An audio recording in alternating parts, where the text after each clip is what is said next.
Sales organizations recognize the importance of empathy, and more are teaching this powerful EQ skill. They're well-intentioned, but often they miss the mark. Because sales organizations often confuse empathy with validation, paraphrasing skills. Let me give you a quick example. A salesperson is meeting with a prospect, and the prospect shares his frustration with the current vendor. He was promised 24/7 customer service, and now he can't even get a phone call returned.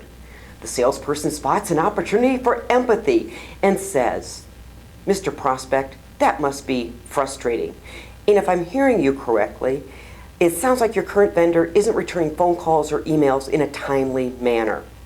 Nice try, but this salesperson missed the opportunity to emotionally connect with the prospect, because empathy is that ability to step out of your sales shoes and into the shoes of your prospect.